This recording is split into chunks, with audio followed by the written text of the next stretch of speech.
Назад сме во студиото, почитувани, и овој последен влог ќе го завршиме со една тема која што имаше многу позитивен одек за волја на вистината во јавноста, а тоа е дека беше отворена првата родителска куќа во состав на детската клиника за сите оние дечиња кои што се пациенти на онкологија, каде што пак родителите кои што се не живеат во Скопје ќе може да престојуваат. За ова, меѓутоа и за некои други прашања, наши гости во отвореното студио се директорката на детската клиника Катерина Ставарич и председателката на Сдруженијето САНО, која што ја поддржа, односно меѓу другото беше иницијатор на првата родителска куќа во земјава, госпоѓата Јелена Димовска. Најпрво добро вечер и добре дојдовте. Добро ве најдовте.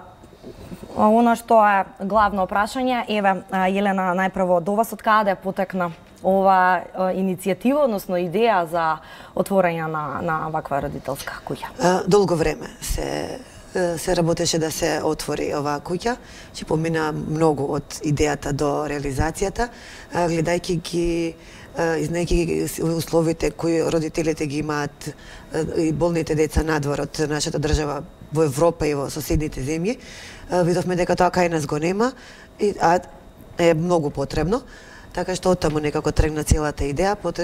Беше потребно некое време, куќата се градеше неколку месеци и еве конечно вчера се отвори.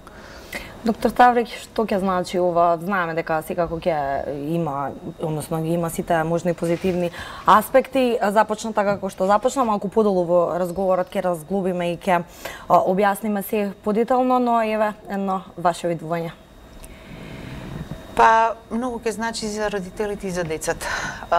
Претходно имаше една куќа као простории и соби кои што ги користеа родителите во градскиот трговски центар, кои што не беа соодветни за престој и со тек на годините замре тој проект.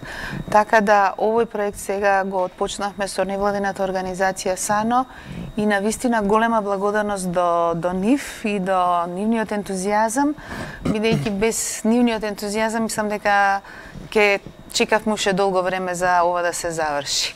Ке им се олесни на родителите од една страна, тие кои што децата престојуваат, обично на клиниката престојува дете со мајка, меѓутоа често пати и таткото сака да биде во близина на оној период кога на вистина им е потребен и на своето дете и на семејството е потребно како поддршка.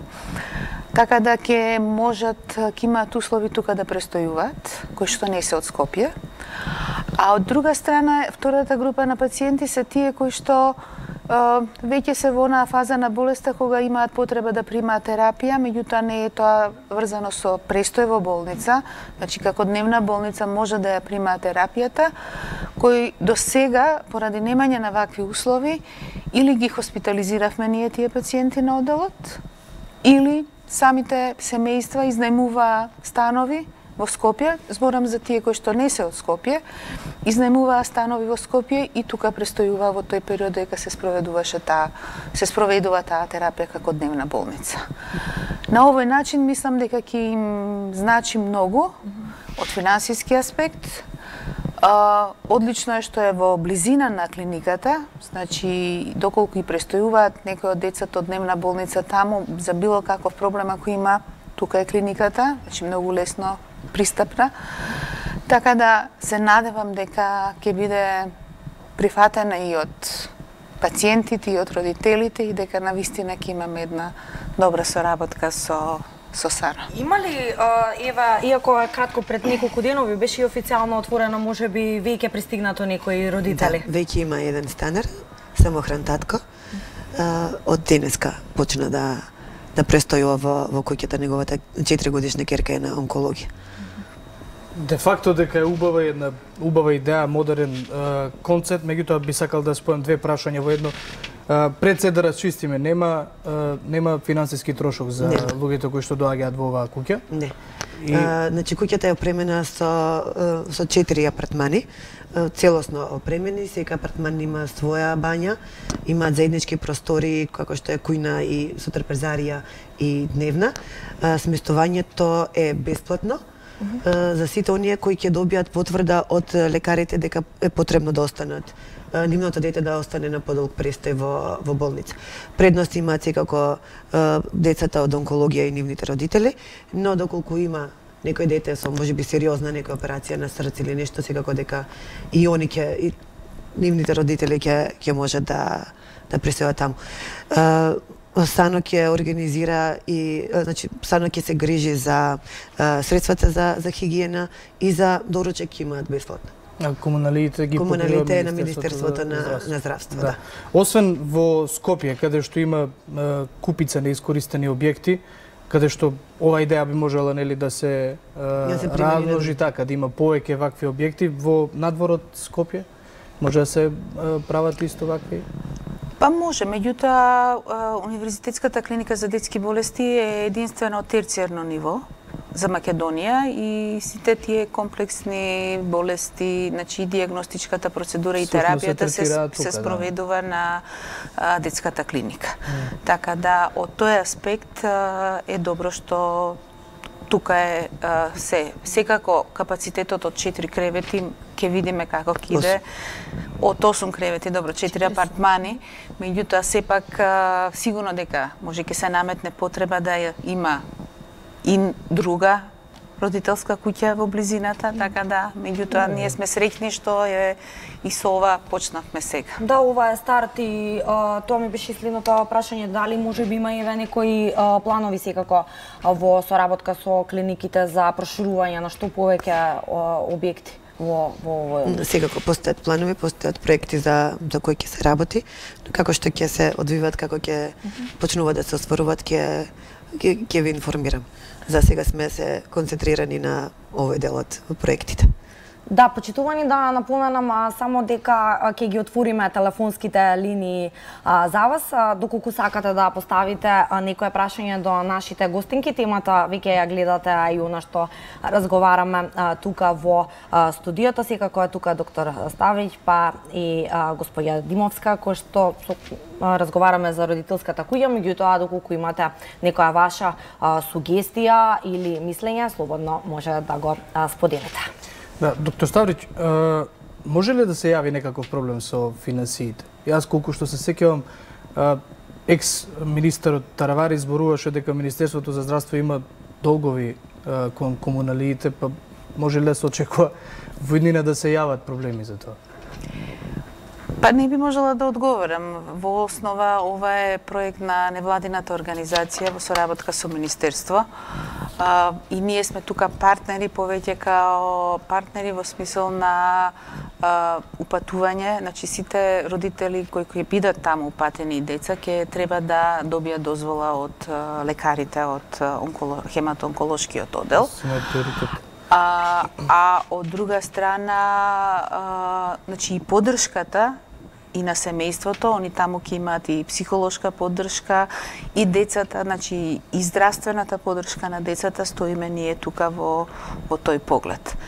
Не верувам дека ќе има проблеми во однос на комуналите, затоа што таа барака и онака е дел од Министерството, која што беше неискористена неколку години, пропаѓаше, а сега навистина се најде една добра, корисна работа да се искористи за позитивно нешто. Да, може би давате убава идеја, како што реков, во Скопје има стварно неискористени објекти кои што можат за различни примени да се искористат. Да. Јана? Да, јас имав прашање во овој однос. Би сакала малку да продискутираме околу законските регулативи што веќе постојат во оној однос, нели, кај што се плаќа надомест, фактички за деца постари од 3 години, па родителите каде што ќе можат да престојуваат. Министерот Филип Чечина пред некое време изјави дека може би Министерството како нели нивна надлежност планира укинување и на тие 800 или 900 денари. Меѓутоа, важно е, еве исто така едно ваше видување во овој однос, особено за децата со посебни потреби и попреченост, кои што се уште посензитивни во однос на раздвојувањето на родител, па не секој од родителите може да плати нели одредена финансиска сума. Да, има доста законски групи кои што се ослободени од партиципација и од плаќање на семејствата, што се однесува за родителите на деца со онколошки заболувања, со оглед дека тоа се повеќе месечни престои на клиниката. Такви се протоколите, они не плаќаат. Значи, самата клиника има донесено да не ги ослободува од плаќање, со тоа што кога збориме 800 денари, значи тука е во таа цена се е вметнато и оброците што ги добиваат родителите во тек на престојот, доручек, ручек, вечера и самите услови за сместување. Сепак тоа е болница, значи сепак и кревет, грејење, топлење, мислам оној дел, комуналниот дел се покриваат со тие средства. На клиниката воглавном се доенчиња и мали деца под 3. Ретко престојуваат деца над 3 години, се случува, обично тоа се кратки престои и секогаш и ние излагаме во пресрет на родителите кога има проблем, кога и самите родители ќе кажат дека финансиски не може тоа, значи гледаме опција да ги испишеме побрзо од дневна болница, некако да им помогнеме на родителите од тој аспект. Еве, уште еднаш ќе повторам дека сепак е една убава идеја од САНО пред се како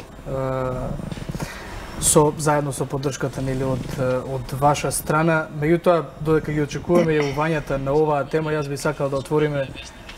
Имаме гледачи. Добро, во ред, ќе треба, како што гледате на кролото почитувани, да имаме за кратко линковско вклучување во живо од колешката Весна Вилкова Тодоровска, бидејќи според информациите обезбедено е двотретинското мнозинство во законодавниот дом, оно што е најактуелно. Кога ќе имаме колешката Весна, веќе со слика, ќе ја вклучиме директно, до тогаш продолжуваме со разговорот. И тогаш нема да може да се јавите во тој момент, а вие како гости ќе не извините, нели, бидејќи сепак е една важна тема. Сакам да се префрлам на една друга тема исто така, вакцините. Тема која што деновиве на некој начин ја јаде јавноста во Македонија, па сите тие антикампањи, па кампањите за вакцинирање. Каде го гледате вие овој проблем? Суштината на овој проблем, каде се јавува? Па повеќе фактори влијаат за појавата на овој проблем. Значи, ова не е ништо ново во Македонија. Постои веќе повеќе години антивакциналните движења. Проблемите во здравствениот систем од една страна, ние имаме проблем во Скопје со оние родители кои што се едуцирани, кои што го користат, значи, социјалните мрежи, интернетот како извор на знаење. Така да, меѓутоа и во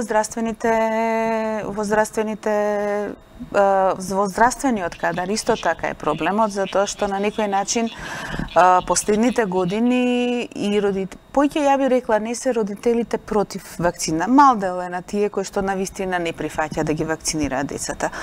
Повеќе се збунети родители, затоа што добиваат различни информации и од здравствениот персонал, и после се упуштаат во користење на Google доктор и тогаш стануваат уште повеќе збунети.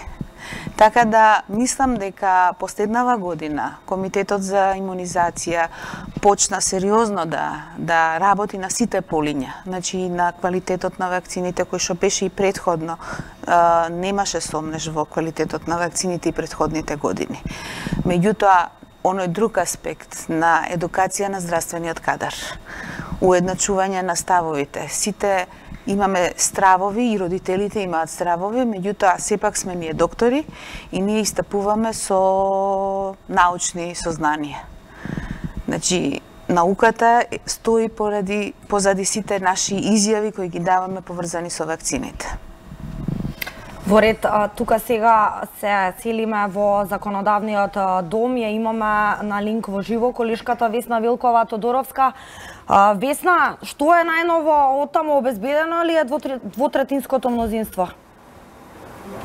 Да, овде е обезбедено двотретинското мнозинство. Во секој момент се очекува да започне собраниската седница на која треба да се изгласа, односно да заврши и третата последна фаза за уставните измени согласно договорот од Преспа. Во меѓувреме стигнаа соопштенија, заедничко соопштение меѓу владата и опозицијската Беса на Касами, во кое стои дека е постигнат договор меѓу ЗАЕФ и Касами. Значи, измените се во моментот ќе ги прочитам. Значи, прифатен е амандман на уставниот закон со кој се потврдува државјанството македонско коса црта граѓанин на Република Северна Македонија и се појаснува дека, односно се појаснува како ќе гласи за граѓаните албанци. Значи, тоа ќе биде на албански јазик. Ќе се утврдуваат и сите други закони потребни за оваа измена. Во меѓувреме овде од прес салата во собранието пресконференција одржа и пратеничката Емилија Александрова од независната пратеничка група на ВМРО ДПМНЕ, во која кажа дека и тие ќе гласаат, односно ќе ги поддржат уставните измени и во третата фаза, и рече дека со нивна помош всушност бил засврстен македонскиот идентитет и дека македонскиот идентитет се брани токму овде во собранието. Значи, како што веќе реков, во собраниската сала полека почнаа да се собираат народните избраници. Се очекува тоа да биде многу кратко. Инаку во изминативе неколку денови така беше малку пожестоко меѓу преговорите меѓу ЗАЕФ и Билал Касами. Тие се водеа неколку денови, така да сепак дојде до конечен договор во кој беа прифатени дел од барањата на Беса. Студио. Така, Весна, ексклузивно не информираше за она што е главна информација, богами деновиве, дека е според твоите информации еве обезбедено двотретинското мнозинство, прифатени се така дел од барањата. Само што да резимираме, се уште не е започната седницата. Да. Не е започната, во секој момент треба да започне. Опозицијската ВМРО ДПМНЕ, како што рече, и остана да биде така, не се присутни овде во собраниската сала. Тие нема да гласаат. Нема да ги поддржат. Тие нема да ги гласаат измените и рече си цел ден нивниот извршен комитет заседаваше и тврдеа дека се вршат притисоци врз пратениците од нивната пратеничка група. Соопштија дека пратениците од ВМРО ДПМНЕ биле и во партиското седиште на состанок со лидерот на партијата Христијан Мицковски. Како што веќе реков Јана, тие не се во собраниската сала. Весна, според информациите, според информациите кои ние ги имаме, ќе има уште неколку пратеници кои не беа во владеачкото мнозинство, а кои што пак не се ни од опозицијската ВМРО ДПМНЕ, така? Така. Се очекува најсигурен е дека ќе за овие уставни измени во третата фаза дека својот глас ќе го даде и пратеникот од ГРОМ Панчо Минов. За останатите сепак ќе причекаме. Знаеме дека ќе гласаат Фадил Зендели и Теута од Беса. Теута билјали пратеничката, тие се двајцата пратеници за кои се водеа преговорите околу сите овие денови за да се достигне она сигурно парламентарно мнозинство од 80 гласови, за што е потребно за да бидат изгласани уставните измени согласно договорот од Преспа. Да, Весна Вилкова. Весна Вилкова-Тодоровска во живо од законодавниот дом. Почитувани еве, први можевте да ги слушнете најновите информации во однос на третата фаза од уставните амандмани. Согласно она што соопшти колешката Вилкова-Тодоровска, обезбедено е двотретинското мнозинство, најден е некој компромис, за кратко се очекува да започне седницата и да има гласање. Весна останува на терен. Сите најнови информации секако во некој од следните информативни блокови, меѓутоа и на сајтот 1tv.mk. Весна, ти благодариме. А ние продолжуваме со разговорот. Остана уште малку минути пред крајните поенти. Да, им го земавме малку и времето. Така, да, меѓутоа со оглед на ситуацијата. Она што Чалски може би имаше ти уште некој дополнително прашање на вакцините, бидејќи сакав да... Ја би можела да кажам еден заклучок, значи да се вратиме кај овие пациенти, онколошки пациенти. И би се обратила до сите родители кои се двоумат или не ги вакцинираат своите деца. Ние од една страна се обидуваме на овие деца да им обезбедиме колку што можат помалце да престојуваат во болница, а повеќе да присуствуваат во заедницата, во школата, во школите, во градинките со своите семејства. Овие деца примаат многу силни терапии, имуносупресивни, и да не се вакцинирани, они се изложени на голем ризик, доколку дојде до морбили, кај нив може да има лош исход. Значи, токму овие деца треба да ги заштитиме со тоа што здравите деца ќе ги вакцинираме. Да им дадеме шанса на овие деца да не бидат изложени на ризикот да заболат од морбили. Да, малку е начнав темата, има уште многу што да се зборува, немаме време за тоа, меѓутоа нели имаше и неколку информации кои што пак не идоа на критика во јавноста, тоа беа истечените рокови на некои од вакцините, па потоа Министерството велеше дека 10, дека се само погрешка етикетирани. Не се да не ги отвараме понатаму прашањата, бидејќи навистина немаме многу време. Да. Господја Димовска, за крај, еве, Сдруженијето САНО нели се залага и се бори за здравјето на децата со малегни заболувања. Ова беше голем и прв успех нели отворањето на родителската куќа во тој однос, а можеби да ни откриете некои следни ваши иницијативи или планови? Ако ваква идеја дошла од САНО, сега се очекува нели нова иста. Така. Да ги спомнем и претходните кои ги направивме. Значи, САНО е основано во мај 2018 и за кусо време успеавме да направиме многу работи. Барем ние сметаме дека се многу. Чи прво нешто што отворивме во јуни беше тивката соба како склоп од детската клиника. Тоа е катче за психолошко советување и едукацијско катче за сите оние болни дечиња кои се таму. Во септември ја организиравме и регионалната мотивирачка конференција за сите оние деца кои го победиле канцерот. Негде беа околу 60 деца од целиот Балкан. И третиот проект беше родителската куќа. Така што одиме чекор по чекор, одиме, нека гледаме тоа што е најпотребно и тоа го работим. Уште само пред крај во родителската куќа, освен родителите нели што ќе добиваат престој секако и храна, ќе имаат чинам и психолошка и психолошка помош, и социјална помош, да. Значи ќе имаат со кого да разговараат, ќе имаат експерти да им кажат што се треба да направат, кои се права ги имаат, каде се треба да се обратат, да разговарат за моментите низ кои поминуваат, секако и со останатите членови, со останатите жители на куќата ќе можат и да се разговарат, така што ќе бидат целосно покриени за што побрзо и што побезболно да го поминат тој период. Пред крај имаме гледач на линија, па ајде да анимираме јавноста. Добро вечер, повелате во програма сте, само ќе ве замолам пократко.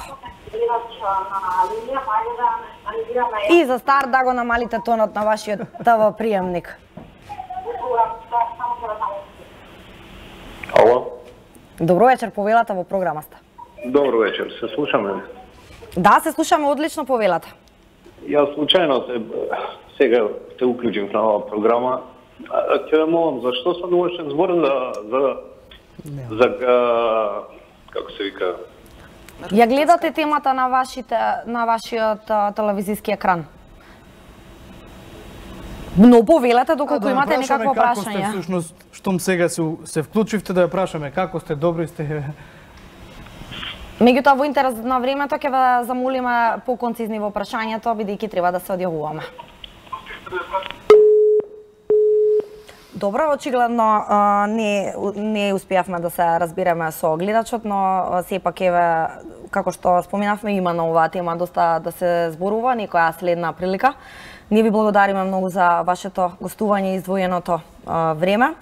И полека, но сигурно, да, почитувани, дојдовме до крајот на ова петочно отворено студио 1, во кое што се дружите со мене и со мојот колега Владко Чаловски. Со нас повторно се гледате во понеделник, секако истиот термин, 14 часот. Имајте убав викенд и пријатно.